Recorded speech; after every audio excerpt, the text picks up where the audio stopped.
قرآن میں ذوالقرنین کو ایک عدل و انصاف پر مبنی حکمران کے طور پر پیش کیا گیا ہے جسے اللہ نے اختیار، علم اور طاقت عطا کی تھی۔ اگرچہ تاریخی لحاظ سے سب سے مضبوط نظریہ قرش اعظم کا ہی ہے، لیکن ان کی حقیقی شناخت کے بارے میں یقینی طور پر کچھ نہیں کہا جا سکتا۔ پیارے دوستو، اب بڑھتے ہیں ان کی دیوار کی طرف، جو دیوار انہوں نے تعمیر کی۔ ویڈیو کے اس حصے میں آگے بڑھنے سے پہلے آپ سب بہن بھائیوں سے یہی ریکویسٹ ہے کہ اگر آپ نے ابھی تک ہمارے چینل کو سبسکرائب نہیں کیا تو ابھی سے چینل کو سبسکرائب کر دیں، اور ویڈیو کو لائک نہیں کیا ہوا تو ویڈیو کو بھی لائک کر لیں تاکہ آپ کو ہماری آنے والی ہر ویڈیو کی نوٹیفیکیشن پر وقت مل سکے۔ حضرت ذوالقرنین کی بنائی ہوئی دیوار کا ذکر قرآن مجید کی سورہ کاف میں آتا ہے۔ یہ دیوار یاجوج ماجوج کی یلغار کو روکنے کے لیے بنائی گئی تھی۔ قرآن پاک میں بیان کردہ تفصیلات درج ذیل ہیں۔ ایک ایسی قوم کا سامنا، حضرت ذوالقرنین ایک ایسی قوم کے پاس پہنچے جو یاجوج و ماجوج کی وجہ سے شدید مشکلات کا شکار تھی۔ یہ لوگ زبان کے لحاظ سے دوسرے علاقوں سے مختلف تھے اور ان کی بات سمجھنے میں مشکل ہوتی تھی۔ یہ قوم حضرت ذوالقرنین سے درخواست کرتی ہے، جیسا کہ پہلے بتایا جا چکا ہے کہ یاجوج ماجوج ان پر حملہ آور ہوا کرتی تھی، اور وہ قوم حضرت ذوالقرنین کے پاس آتی ہے اور ان سے درخواست کرتی ہے کہ وہ اس قوم سے ہماری بچاؤ کا کوئی اسباب پیدا کرے۔ حضرت ذوالقرنین ان کی پیشکش کے لیے آگے بڑھتے ہیں اور ان کے لیے ایک دیوار تعمیر کرنے کا فیصلہ کرتے ہیں۔ اب وہ قوم حضرت ذوالقرنین کو یہ بھی کہتی ہے کہ ہم اس کے لیے آپ کو ٹیکس دینے کے لیے بھی تیار ہیں، لیکن حضرت ذوالقرنین نے ان کو اس چیز سے منع کر دیا اور ان کو فرمایا جو طاقت مجھے اللہ نے دی ہے وہ تمہارے دیے ہوئے مال سے بہت زیادہ بہتر ہے۔ اس کے بعد وہ دیوار بنانے کے لیے درج ذیل چیزیں منگوا لیتے ہیں۔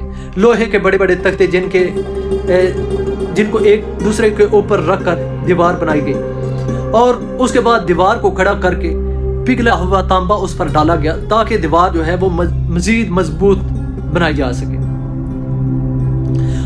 اب سوال یہ پیدا ہوتا ہے، آپ کے ذہن میں بھی یہ سوال اٹھے گا کہ یہ دیوار اب کہاں ہے؟ کیا اس دیوار کو کسی نے دیکھا ہے یا یہ دیوار ابھی بھی موجود ہے، اور یہ دیوار کہاں پر بنائی گئی تھی؟ تو اس کے لیے بھی پیارے دوستوں مختلف نظریات ہیں، آئیں ان پر بات کرتے ہیں۔ سب سے پہلا نظریہ اور وہ جگہ جس پر کہا جا سکتا ہے کہ یہ دیوار ذوالقرنین ہو سکتی ہے، اس جگہ کہتے ہیں دربند کی دیوار۔ یہ فقفاز کے علاقے میں واقع ہے اور یہ علاقہ روس میں واقع ہے۔ دربند کی دیوار ایران کے ساسانی بادشاہوں نے بنائی تھی اور یہ ایک طویل دیوار ہے جو بحر کیسپیئن تک جاتی ہے۔ کہا جاتا ہے کہ یہ وہی مقام تھا جہاں حضرت ذوالقرنین نے یاجوج ماجوج کے حملوں سے بچنے کے لیے دیوار بنائی تھی۔ بعض مورخین کا کہنا ہے کہ یہ دیوار کوئی قاف میں بنائی گئی تھی۔ یہ وہ جگہ ہے جہاں گیٹس آف الیگزینڈر بھی موجود ہیں، جو ایک قدیم دفاعی نظام ہے، اور اس دیوار کو بھی حضرت ذوالقرنین کی دیوار کہا جاتا ہے۔ جن لوگوں کا ماننا ہے کہ حضرت ذوالقرنین ہی اسکندر اعظم تھے تو وہ سمجھتے ہیں کہ یہ دیوار جو ہے گیٹس آف الیگزینڈر وہی اصل میں دیوار ذوالقرنین ہے۔ چین کی عظیم دیوار چین، جسے گریٹ وال آف چائنا بھی کہا جاتا ہے، کچھ لوگ اسے بھی ذوالقرنین کی دیوار سے جوڑتے ہیں کیونکہ یہ بھی یاجوج و ماجوج کے مانند خانہ بدوش حملہ آوروں کی روکنے کے لیے بنائی گئی تھی، لیکن اس کا قرآن میں ذکر کردہ تفصیلات سے مکمل طور پر میل نہیں رکھتا۔